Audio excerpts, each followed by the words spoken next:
Bonjour à tous et bienvenue sur la chaîne d'Adrien Zanetta. Aujourd'hui on va parler d'un sujet un peu particulier, puisqu'il va s'agir des mémoires. Les mémoires dans le sens global du terme. On va aborder déjà leur utilité, leur espace entre guillemets d'existence, et pourquoi il est important de s'en occuper, d'une façon ou d'une autre. Donc les mémoires c'est quoi? La définition la plus simple que je pourrais vous donner, c'est tout simplement un objet du passé qui est attaché à vous. Voilà. Ou vice-versa, un objet du passé auquel vous êtes attaché, d'une manière ou d'une autre. Ce qui est assez logique en soi. Une mémoire, c'est quelque chose qui n'existe plus, vu que vous êtes dans le présent, il n'y a pas de passé. Ce que votre imagination vous donne, c'est une mémoire, mais c'est une reconstruction de quelque chose qui a pu exister tel que vous vous en souvenez ou pas en soi. Et si vous vous intéressez à ce sujet, n'hésitez pas à aller voir certaines études qui ont été faites, notamment sur les témoignages de police, où on voit que même 10 minutes après un accident où tout le monde est en train de regarder, on se rend compte qu'il y a des centaines de versions d'une même histoire. Et qu'en fait, la vérité et la façon exacte dont ça s'est passé, c'est beaucoup moins évident à trouver, même dans un truc totalement anecdotique, même s'il n'y a pas eu de perturbation ou on va dire, d'effets extérieurs qui auraient pu amoindrir, entre guillemets, la qualité du témoignage, et ben c'est toujours particulier. Parce qu'encore une fois, le moment n'existait pas, donc il est reconstruit par une partie de vous-même. Mais bon, ça c'est le principe de la mémoire, donc ça vous permet déjà dans un premier temps de relativiser ce que vous vous rappelez et la façon dont vous vous en rappelez. Parce que peu importe ce que c'est, si c'est positif ou négatif, et ben en fait, c'est pas forcément exactement ce qui s'est passé. Et peut-être que la façon dont vous vous en rappelez, et la façon dont vous émettez et vous agissez à partir de cette mémoire, et ben en fait c'est beaucoup différent de la façon dont ça s'est véritablement passé. Et il y a de bonnes chances que ce soit très différent de toute façon. Donc c'est ça une mémoire. Et déjà vous commencez à comprendre sans doute pourquoi, en fait c'est pas nécessairement très positif de garder ces mémoires, et en quoi ça peut impacter les choses. Mais on va déjà aller encore un peu plus profond dans cette idée. C'est-à-dire une mémoire. Comment savoir si on est attaché à une mémoire? Bien entendu, il suffit de réfléchir à un moment de votre vie qui s'est passé avant. S'il y a des images claires de la scène, s'il y a un film qui commence à se dérouler dans votre tête, et vous êtes attaché à cette mémoire. Et cette mémoire a encore un impact dans la façon dont vous voyez les choses. Consciemment ou inconsciemment. La plupart du temps, c'est inconscient. Si en plus de ça, vous avez des sons dans le film, c'est-à-dire si c'est pas un film en noir et blanc, sourd et muet, si vous avez des sons, c'est une nouvelle forme d'attachement, et ça vous impacte encore plus. S'il y a des goûts, des couleurs qui vous reviennent, encore plus. Si, lorsque vous y repensez, votre bouche, elle commence à former des rictus, encore plus. S'il y a des émotions qui ressortent, n'en parlons pas. Et tous ces stades d'implantation en vous, c'est autant de choses qui vous affectent en fait inconsciemment et que vous portez au quotidien. Et qui, encore une fois, vont modeler la façon dont vous vivez votre présent et dont la façon dont vous modélisez votre avenir. Et il y a des possibilités qui se ferment forcément, vu que c'est un peu comme si quelqu'un vous tirait par un côté de manière permanente. Vous pouvez aller un peu à l'encontre de ça, mais dès que vous avez lâché, entre guillemets, votre volonté absolue à chaque instant, il va vous ramener, il va vous retraîner ça, et vous allez inévitablement revenir sur la même ligne à chaque fois. C'est un peu pour ça qu'on appelle ça des lignes de vie, généralement. Et c'est un peu ça les mémoires, c'est-à-dire se raccrocher au passé, et le passé s'accroche à vous. Donc ça va être très compliqué si on garde des mémoires intellectuelles, émotionnelles ou physiques, de s'en détacher si on ne fait pas un travail sur soi. Et je parle de physique parce que, encore une fois, ces mémoires-là, elles n'ont pas à vous appartenir stricto sensus. Et je vais m'expliquer. Les gènes, par exemple, sont des mémoires aussi. C'est-à-dire que votre corps est la combinaison, à la base, si vous ne faites rien, simplement de votre père et de votre mère.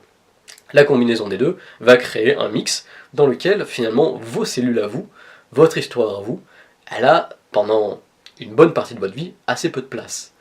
Et vous allez continuer à reproduire des schémas familiaux à partir des mémoires et des informations qui sont présentes dans votre corps, et dans votre corps physique, émotionnel, mental, etc. Mais pas seulement, parce que les mémoires, ça va aussi en termes spirituels, et en termes spirituels, très terre à terre, on peut voir le spirituel, comme je l'ai abordé dans une autre vidéo, comme, encore une fois, les croyances, et ce que vous vous posez vous-même comme limite, dans ce que vous pensez être, dans ce que vous déterminez vous-même être. Si vous dites « je suis un animal », eh ben oui, spirituellement, vous allez en être un, parce qu'il n'y a aucune autre possibilité que vous vous laissez, en fait, vous ne laissez pas respirer. Donc vous allez avoir exactement les capacités qu'un animal aura. Si vous dites « je suis un être humain », c'est déjà un peu plus vaste, donc vous allez généralement développer des choses un peu plus vastes. Si vous dites « je suis encore plus grand que ça », ou que l'idée que je me fais d'un être humain, si vous brisez toute forme de croyance et d'attente, et que vous dites bah, « découvrons ce que je suis sans attente spirituelle et intellectuelle », eh ben, c'est généralement une porte ouverte à beaucoup plus de choses. Mais ces mémoires, ces croyances, encore une fois, bah, des fois elles sont là et on s'en rend pas compte. Et généralement, si on n'est jamais allé fouiller dans le tas, on s'en rend pas compte du tout. Et elles nous affectent pourtant énormément. Donc c'est pour ça aussi qu'on appelle des mémoires, par exemple, de vie parallèle ou de vie passée. Ça fait partie de ce paradigme-là. Et c'est important de regarder ces mémoires. Parce qu'encore une fois, c'est toute forme d'attachement qui va vous mener à une construction et une restriction de votre liberté. Et pourtant, vous êtes le seul à pouvoir les détacher, ces trucs. Même si vous pouvez avoir de l'aide, même si on peut vous guider, c'est à vous de faire le boulot, comme d'habitude, comme dans tous les domaines. Et ça, c'est peut-être le point le plus important à prendre en compte, en ce qui concerne les mémoires, c'est que, encore une fois, vous êtes un émetteur. Et cet émetteur, il est important. C'est-à-dire que votre capacité à vivre les choses et à vous approcher des choses qui vous intéressent, elles vont être déterminées par les filtres à travers lesquels vos signaux sont envoyés. C'est un peu votre grille d'identité, vos mémoires. C'est-à-dire que vous allez intéresser les gens qui vont voir le produit final de ce que vous émettez. Mais vous, ce que vous êtes, c'est en dehors de vos mémoires. C'est comme si vous essayiez de balancer de l'eau à travers des tubes qui sont encrassés. Il n'y a pas que le tube, il y a aussi les pâtes de la veille, le riz d'il y a 10 ans, il y a les saletés, il y a tous les trucs qui ne sont pas vous, qui vont faire en sorte que l'eau à la sortie, elle va être beaucoup plus dégueulasse, ou beaucoup moins pure qu'à l'entrée. Et c'est un peu comme ça, quand vous envoyez un message, inconscient, quel qu'il soit, vous allez attirer à vous des gens qui vont recevoir le produit final. Et le produit final, c'est déjà plus vous, en fait. Donc ça va créer beaucoup de situations dans lesquelles, en fin de compte, ça vous plaît pas tant que ça d'être dans cette situation, alors que vous pourriez être dans des situations bien meilleures, celles qui vous correspondent vraiment. Mais encore une fois, c'est nécessaire de faire un nettoyage, parce que vous venez avec vos filtres, mais déjà il faut en prendre conscience, et ensuite il faut les adapter ou les enlever complètement, de sorte à pouvoir exprimer pleinement qui vous êtes. Et pour ça, il y a plein de travaux, il n'y a pas nécessairement une voie préférentielle. Méditation, forme d'hypnose, transe chamanique, ce que vous voulez, ou expansion de conscience de manière globale. C'est à vous de faire votre propre expérience et à vous de tester ce qui vous correspond le mieux. Il y a même des ondes aujourd'hui qui sont utilisées, ou de travaux sur les énergies, ou peu importe, la spiritualité. Voilà. Le fait est que tout le monde est concerné. Si vous pensez que vous n'êtes pas concerné par ça, vous êtes libre de penser ça, mais c'est sans doute encore une illusion. Donc à vous de voir si vous avez envie de faire l'effort d'aller au-delà de ça. Mais ça, c'est un chemin à prendre avec courage, et surtout, c'est votre choix, avant tout. Quoi qu'il en soit, merci d'avoir regardé jusque-là.